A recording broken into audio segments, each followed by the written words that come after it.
Welcome to another episode of Complete Developer Podcast, the podcast by coders for coders about all aspects of creating your best life as a developer. I'm Will, the accomplished developer, author, and software architect. And I'm Beej, the journeyman developer sharing my journey in development. Complete Developer Podcast is supported by listeners like you. We are now on Patreon at www.patreon.com/Complete Developer Podcast. Every so often, you'll be browsing the web and get a notification that a particular site is insecure. While you probably have a bit of passing knowledge of the purpose of SSL and HTTPS, with all the security nightmares happening every day on the web, it's about time to learn a bit more. In this episode, we'll be discussing HTTPS and SSL in a bit more depth. As developers, we often need to understand both of these things fairly well, but people often assume that you know this stuff just because you're a developer. But before we get started, Will, what's been S-ing your SL? Linux audio. So right before we got on to record this, I was trying to test out recording podcast audio on Ubuntu Studio. It has worked in the past, but for some reason it is coming through just really, really bad. And I'm not exactly sure why. It pops in for a second and then goes away. So something is in the mix. I may ditch Pulse and go to Pipedrive. I'm going to see if I can do something better with that. I'm not sure what the deal is, but I'm definitely tinkering with it. I got burned by Windows again last week, where it updated the driver for the USB connections on my motherboard, and it broke my audio recording setup, and I didn't ask for that. And I had about 30 minutes of homework to record, and I got to spend 4 hours fighting with Windows and then do my homework. So as soon as I can get them off of my machine, they are gone. So that's basically the deal there. So how about you? Well, it is 21 days of prayer. Right now, we participate in that every January and August. And so I was already getting up around 4:45, but I'm going to church from 6 to 7 in the mornings, which is really cool. And I love getting up. Like, I'm very much extroverted.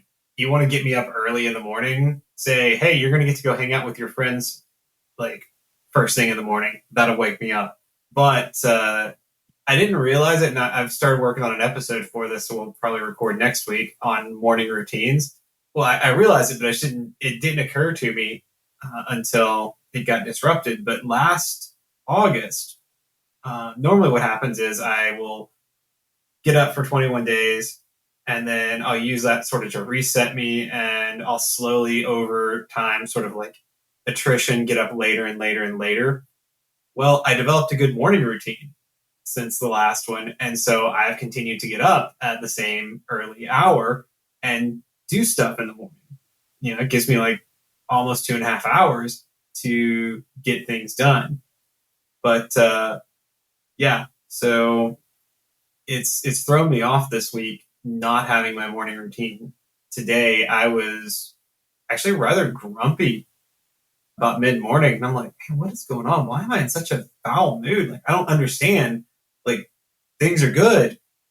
And it took till the afternoon before it hit me. I'm like, oh, I haven't been doing my morning routine because normally I'm excited to do that. I still am excited to get up and go and do that, but it's just thrown me off. So I'm getting used to that, and I'll get used to it and then get back to my morning routine. But I've had to move a lot of stuff to the evenings. So if you saw my calendar, it looks crazy because I put it all in the evening so I wouldn't schedule something else thinking I had the evening free. But yeah, that's pretty much what I've got going on. Saving money is hard, especially when you're constantly fighting Windows. Lucas Casades is a fee-only certified financial planner. He owns and runs Level Up Financial Planning virtually out of Fort Collins, Colorado. Yeah, and just like us here at Complete Developer Podcast, he focuses on helping you not only establish a real plan, but also to take action so that you can live your best life. Investing in financial planning services really comes down to whether or not you can improve your finances with the help of those services.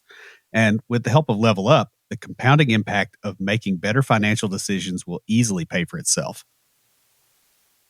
What's really nice is Level Up has a unique pricing model that will help you no matter where you are in your financial journey. So if you are a junior developer just starting out or a curmudgeonly seasoned developer trying to get off of Windows, Lucas has a plan for you. Lucas is also a fiduciary for his clients, which means he's not here to sell you a product, but to help guide you to a better financial situation so you can buy that Mac for recording. I was going to make a comment about Macs at the end, but there you go. Thought you might. Figured I'd stop it ahead of time. So, guys, you can catch his podcast, Techie Personal Finance Bootcamp, where he covers financial topics you probably face and interviews other IT professionals who may or may not use Macs and who also share how they navigated their careers. You can also learn a lot more at his website, levelupfinancialplanning.com. So, as security concerns have become more and more important on the web, there has been a growing movement to make sure that communication between the client and the server is always encrypted. You'll see this in Chrome. If you hit you have a personal website on your intranet, for instance, and you try to hit it, you have to specify HTTP instead of HTTPS.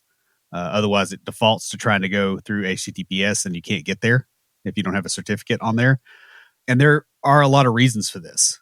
For one, encrypted communications are more difficult to spy upon, and they're also more difficult to tamper with in transit, which is really important if you're doing things like downloads of executables or something like that, right? You want to make sure that you're talking to who you think you're talking to.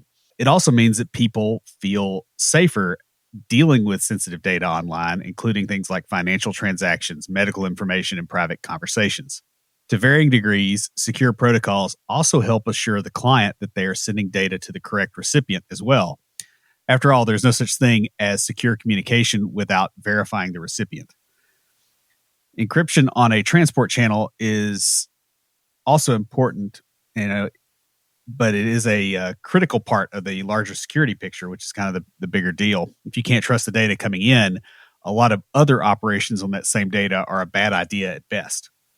Yeah, because HTTPS is intended to help protect traffic on the web, both from people spying on it in transit, as well as people who want to tamper with the traffic en route.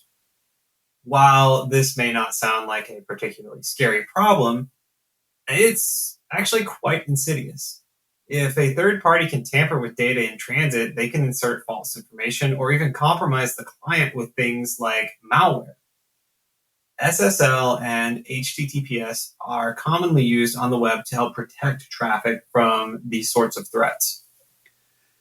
In this episode, we're going to discuss some basic things you should know about HTTPS and certificates. Most developers have to deal with the web to varying degrees, but this basic knowledge can sometimes be a little bit hard to obtain, especially if you've already got a job as a web developer and you're kind of expected to already know it. You may not feel very comfortable asking questions. And in truth, you do eventually pick up a lot of useful information about web security as part of a development job, but it's a passive process at best. At the end of the day, it's probably easier to just directly talk about HTTPS and SSL and what they mean for you as a developer. All right. So let's jump right in with why HTTPS. I mean, come on. Why we got to throw that S in there, man? Yeah. So one thing that is really easy to do is it's easy to put up a fake version of a website by spoofing DNS. DNS is the system by which a host name is converted into an IP address, which allows you to access it unless you memorize the IP address. On an HTTP connection with a poisoned DNS or altered DNS, you can easily connect to a malicious web server with no chance of knowing it, essentially. Now, I've set this up before when I've been testing. And so I've had a test version of a site that's been on a different web host. And I've modified on my system to say, hey, when you get this address, you go to this IP address. And It's not the same one as the production, right? So I can check things like, make sure I didn't screw up links, mainly is because I'm apt to do that. But if I can do that for diagnostic purposes, somebody malicious, including state actors, can do that for much worse purposes. Right, right. Now, it's also possible to sniff unencrypted HTTP traffic.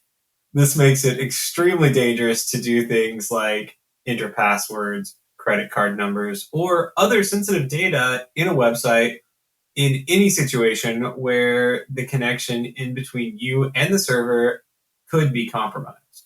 Yeah, and by the way, that means where it's crossing a network cable or going over the air. That includes, hey, I've got my server in a data center, and I think my connection between the house and there is okay.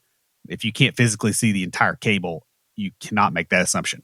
And it's entirely possible, even if you can see the cable and it goes through some other device, if it's unencrypted, that device may have a backdoor in it. Yeah. There've been plenty of cases of that sort of shenanigan happening. Yeah, didn't they have some stuff like that with some of the early home automation? There's some problems I think still out there with some of the cameras and stuff that are either not transmitting securely, or they're using an old, like either outdated certificates or old SSL, because you have to get a better algorithm every few years just because the old ones get easier to crack. Mm-hmm. That's what I was thinking. I remember either reading or talking about that. I don't know if we mentioned that it might have been like one of our predictions episodes a few years ago, and we had like a whole conversation about the security around IoT stuff. Yeah, well, the S in IoT stands for security, just so you know, as a rule. Sort of like the S in Home Lab stands for security. Yeah, but the idea behind SSL and HTTPS is to take care of both of these problems. First, by verifying that the server is actually the server that you're trying to talk to, and then by encrypting the traffic between your machine and it. Now, the process for actually proving that a server is the correct one is kind of complicated, as the process for exchanging cryptographic information across a channel that isn't necessarily as secure as you'd like. Asymmetric encryption is a big part of how this whole thing works. Yeah, I think that's something that's lost on a lot of people is if a server demands an encrypted connection, how do I get one? Mm-hmm. Because I'm going to have to contact that server and get some kind of data that tells me how to make that encrypted connection through a connection that is not encrypted. Because if I had an encrypted connection, I would be having an encrypted communication with the server already, and I wouldn't need to get an encrypted communication. There's a catch-22 going on there. And this process is built to protect the contents of an online interaction from snooping, but it also keeps parties in the middle from altering or snooping on the contents, while they're going back and forth, including that handshake at the beginning. For instance, your ISP, Comcast, can't easily add things like advertisements to encrypted web pages that you're visiting, and compromised routers can't add malware or do other kinds of snooping. And that was an issue years ago. There were some ISPs that were actually injecting advertisements onto pages. So you would go you go to your corporate website that was an HTTP, and here's an ad, and oh, by the way, since we don't watch our ad networks and make sure that they aren't serving malware, the corporate machine just got hammered when you worked from home and you brought it into the office, and it nailed everybody. And that is a huge security concern. Again, especially on the open web where people are not held accountable sometimes when they serve malicious content. Yeah. So next we're going to do a rough overview of what is asymmetric encryption. And by rough, we mean very rough, because I am not getting into the math here. Oh, come on, man. That is something I stay out of. And the reason for that is I don't think I'm good enough to actually write something for production. As far as, my own algorithm, I'll happily use someone else's. And one that does not work well is more dangerous in a lot of cases than one that doesn't work at all, because if you have one that doesn't work at all, you don't trust it. So it's pretty risky. Assuming that it doesn't work. Yeah. if you don't know that it doesn't work, then welcome to the Dunning-Kruger Club. Yeah, I would say that like ROT13 encryption is better than is not better than clear text, because at least with clear text, it's clear text. Yeah, yeah. Again, assuming you can see what's going over the channel. Fair enough. Fair enough. So asymmetric cryptography, otherwise known as public key cryptography, uses a pair of related keys, a private and a public one, to encrypt messages, hence the name public key cryptography. Right. Just like that word cryptography.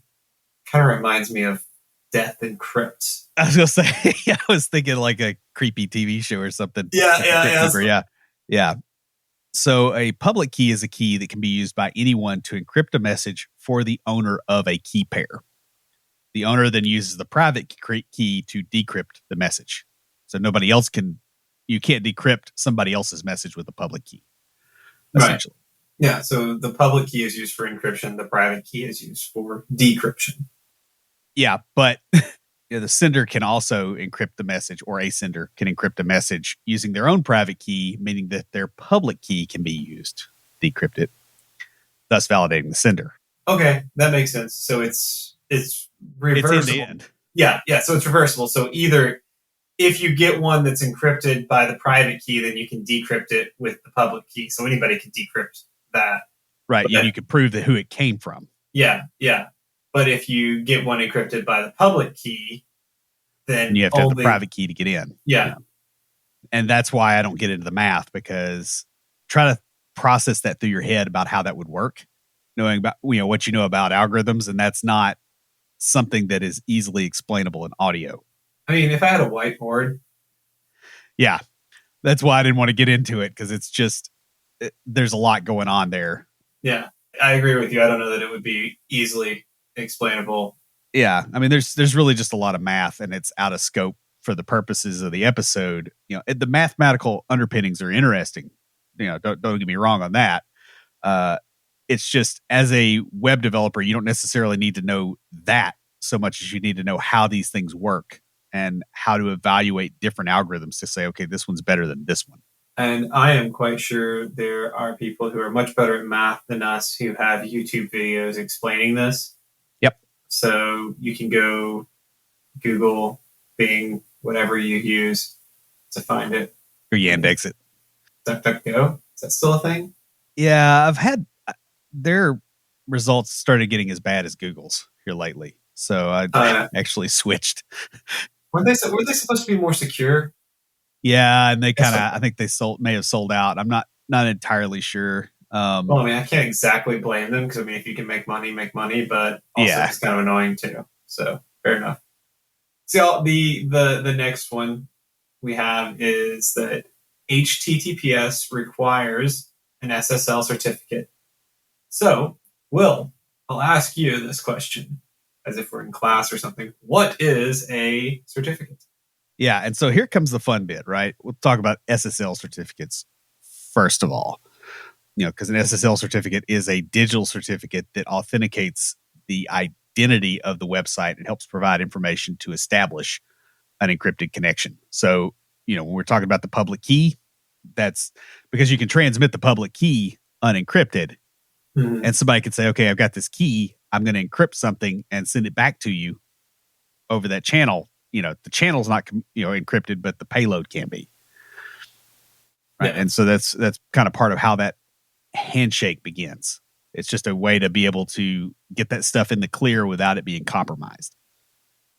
Now, there have been quite a few variations of the protocol over the years, as heavier security has been required and weaknesses in the earlier versions have been discovered. I mean, that's the way it works. It's a war of attrition, really.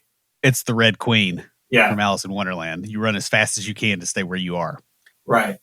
It's actually officially called TLS, Transport Layer Security, but the old name has stuck. And I remember when we updated to, was it TLS 1.2?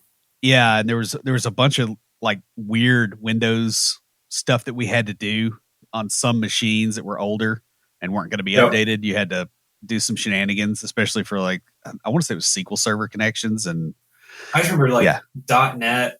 I remember large amounts of profanity.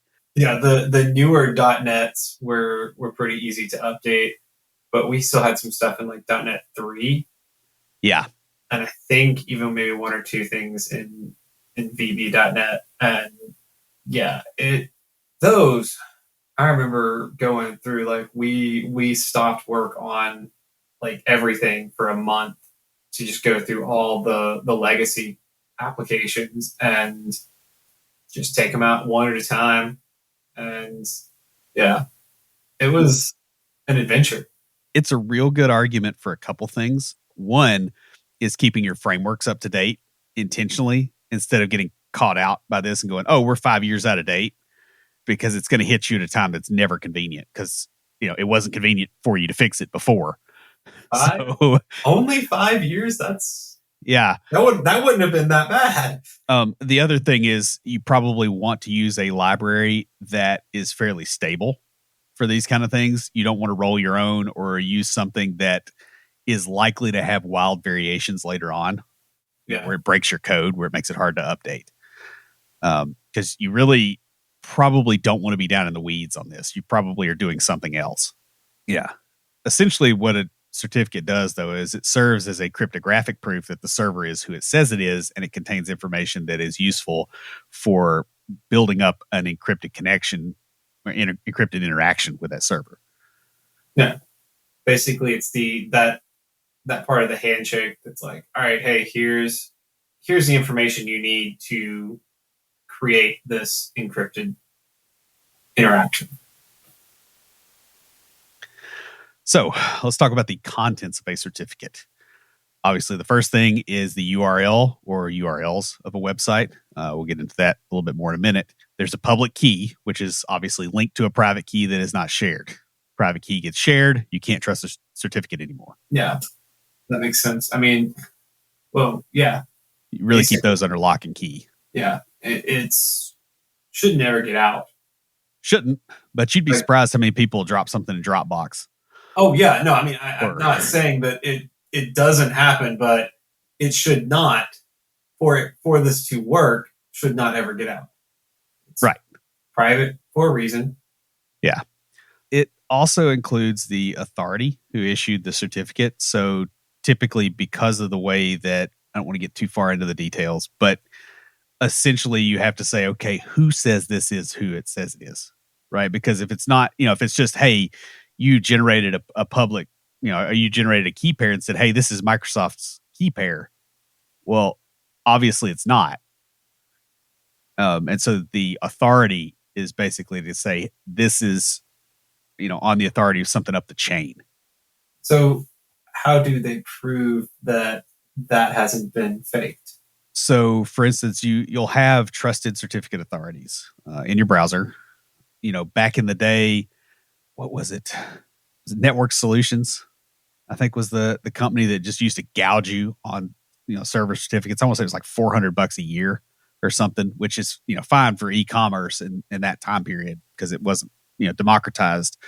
And they would do obviously they have a key pair in the mix, so you can verify that they are who they say they are, and that key, the public key, is kind of known by the browser, and it will basically say, hey, I know this authority is who they say they are, and this authority's key pair is involved here with this certificate, so they say that this is a good one. So you can make your own certificate authority. You can stand up, you put Acme server on a Docker container and spin it up in your network, and you can generate SSL certificates and say, hey, this is my certificate authority. In fact, you can make your browser on your local machines. You can say, hey, I want to add this authority as one that I trust.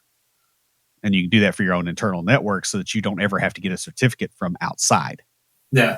And, there's reasons you do that and reasons you wouldn't. And for a long time, that's what people had to do until Let's Encrypt came around. And then it was like, okay, do I really, do I want to go through all this crazy effort, or, is the stuff on here not so critical that I can actually trust a free service for it? Because I just want encrypted communication and validation that I'm talking to who I think I'm talking to, not, hey, I'm protecting, HIPAA information for the president or something. Yeah, I mean, there's a difference between protecting passwords for your blog and like PCI and stuff. Yeah, hopefully like nuclear launch codes and stuff like that are not on the open internet anyway to be touched. Realistically, they probably are somewhere, but you don't want your server to be the one that gets compromised. So you kind of have to build this based off of what the apparent risk is. Don't they have like the two keys that are so far apart one person couldn't reach them? Right. Wasn't that Superman 3 or something? You get some dude with gorilla remember. arms. Yeah, I'm not sure exactly how that part is supposed to work. And I'm sure there's physical hardware and all kinds of other interlocks. Oh, yeah. So that gives the authorities one part, right? But another part is the expiration. Okay, so any kind of cryptography setup, any key pair will get broken eventually, especially if it's valuable, right? If it's, oh yeah, you totally broke into my Raspberry Pi and you reconfigured, DHCP on my home network. That's probably not valuable enough for somebody to try to crack it with a cray. However, if you're doing e-commerce, you're starting to get to the level where, hey, somebody with decent tech in an inexpensive area of the world is going to try to break into it, and so they put a expiration on it so that key gets rotated every so often, so that essentially if somebody has got it or they're working on getting it, now you just basically broke that. It also protects against people, if a private key gets exfiltrated at some point, because one thing that will happen some of these breaches is that a private key gets out. Somebody, they get somebody in there, in the network with elevated access, and they happen to get to wherever that is, and they walk out of the building with it. But they go, hey, I'm not going to use it immediately and get busted. I'm going to wait 6 months so that it can't be tied back to me, theoretically. Well, if you rotate the keys every so often, that really narrows the window in which that can happen. If that makes sense. Yeah. And then finally, there's also optional information about the legal organization that runs the website. So the official business or entity that runs it. Yeah. I question, again, how accurate is that? Well, if your certificate authority is really strict about that and does checks, then it may be very accurate. If they're not, then it won't be. Right? It's as good as the certificate authority is. That's kind of the salient point here, is to understand that flows down. Yeah. So the next thing is, how do you get a certificate? Well, everybody gets a certificate. Sorry. Certificate of participation? Yeah. I got a certificate. I got a certificate today. I finished a LinkedIn course. We had some server issues in dev, and I just put a halter on things until it got fixed. So I'm like, all right, well, I can't really do much of anything, so I'm going to go over and do some LinkedIn learning. And so I got a certificate on leadership. Woohoo, go me. Nice. I am certifiable. Wait, no, that's not right. Yeah. Well, so obviously you've got to have the parts for the certificate. And the first part is a key pair. So you generate a key pair. On Linux, you would do OpenSSL, and there's some configuration options, and you can tell it, hey, put this crap in a file. And there's your key pair. And that key pair is part of a certificate signing request that is sent to a certificate authority. And that payload goes in there. Just the public part. Yeah. Oh, yeah, obviously. Yeah. Pretty sure the private key would not go, because that otherwise, then, all you got to do is breach somewhere up the chain, and you got all kinds of problems. I mean, you do anyway, but you want to keep your privates hidden. That's the idea here. So next, you go through a process to prove that you are the actual owner of the website. Yeah. And there's a couple different ways to do this. You can do it through DNS. So you add some data into the DNS entries for the site. Let's Encrypt does that. That's what I've done in the past. Yeah. You can also do it basically with a file that they can hit and get back. That, depending on your setup, that may work. One way may work better than the other.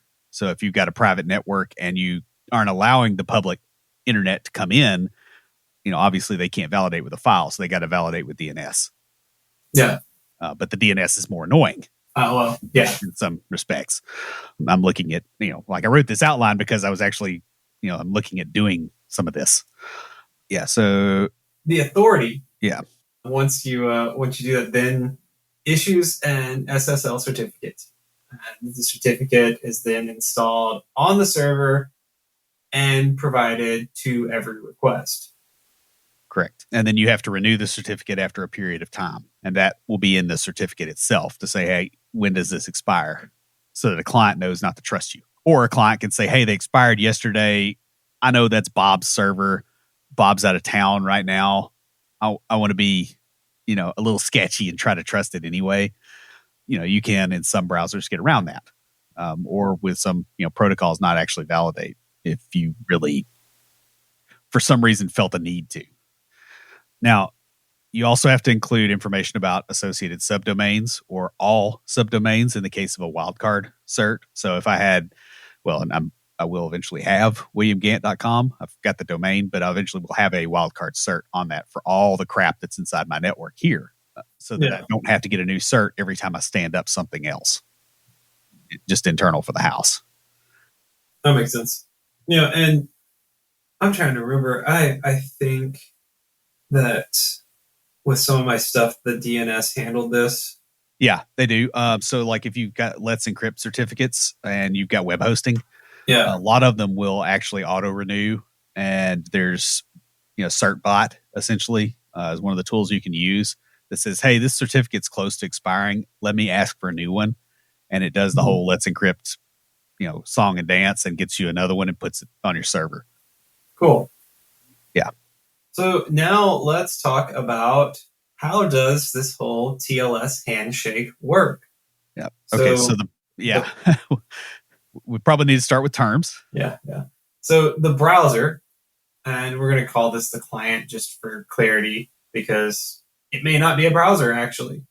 Yeah. Browsers are one way of accessing the internet. I've had to explain this to people where they're like, well, you go click on the internet. I'm like, browser, there's more than one way to access the internet. So you got to be more specific. And that sounds really pedantic, but no, really, there's a lot of different ways. And, there's things like webhooks. There's a lot of stuff going on over the open internet that is using HTTP as a transport channel that's not a browser.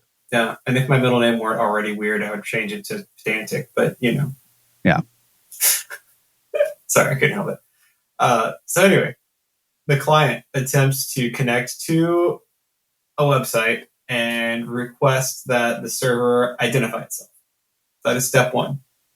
So it goes, hey, I'm told you are this person. Are you this person? Yeah. The server then sends the client a copy of its SSL certificate in response. So it's like, yeah, here's the proof. It's like walking into a bar, right? You got a bouncer hopefully going, hey, are you old enough to be in here? And you say, here's my ID. Well, let's be honest. When was the last time that happened to you? It's been a while. I don't really bar hopping. It's that kind of principle. So imagine a busy bar as opposed to some place that sees the gray hair on your face and is like, yeah, dude remembers the Challenger explosion. This is probably fine. Yeah. No, just they are, at least bartenders are required to card you, no matter how old you look these days, because people are starting to die. Browsers. Yeah, that's true. Next, the client checks to see whether it trusts the certificate. So it looks at all those things on the certificate, the issuing authority, expiration date, all that jazz. If it does, it signals the information to the server. It says, hey, yo, you are who you say you are. I trust you. Right. Bro. It uses the word bro. That's important. Yeah, totally. It's bro code, really. Yeah. So the server returns a digitally signed acknowledgement, which will enable it to essentially begin an encrypted SSL session between the two devices. So it's basically kind of back and forth. Right. It's a client, handshake protocol. Yeah. Your client goes, hey, who are you? Bounces back, here's who I am. Sends back, hey, I trust you. Bounces back, all right, here's how we're going to talk. And then the data is sent over the encrypted channel using the information exchanged during this handshake. Yeah, and it's really important because I think a lot of people have a hard time understanding this, that there is no such thing as a permanent connection between any two endpoints. You send data, and then that's the end of it, and then they send something back. Yeah. It's a stateless channel, which means that there's going to be that back and forth as you establish how you're going to talk. Mm-hmm. It's not an open socket where you're sending data constantly. Yeah, you don't want and really, that's an abstraction too. That's true. But yeah, I don't know. The term handshake just never really, like, I understand it, but it sounds more like ping pong. Don't think handshake like a business deal handshake, but handshake in terms of, is he a cool cat or not? Where you got the handshake with like multiple steps and you got to know them all, or, the Crips are going to shoot you. Like it's more like that. It's not a single act. It's okay. I'm validating. They know these steps. Okay, we're good. Y'all, the look that you're giving to Will, I am giving him as well. Just so you know, it's mutual. Yeah. Well, it doesn't help that I'm wearing a blue shirt right now. Wow. Oh yeah. Wow. All right. So next, the trusted certificate store. So a trust store is a set of root certificates that are trusted by default. Now, obviously, there's a lot of scrutiny here because each vendor has its own standards and its own requirements. Right. And in some locations, you may also find that government entities put their hand in this mess too. No. And they say, hey, you're going to trust our certificates. And, we're not going to let, by default, you can't trust, the certificates from the US or from wherever. You just have to bear that in mind. And also bear in mind too, that just because a certificate is trusted, if you don't trust the authority, you should not trust the certificate. So for instance, if a certificate authority for, let's make up a fake country, from Dilbert, Elbonia, right?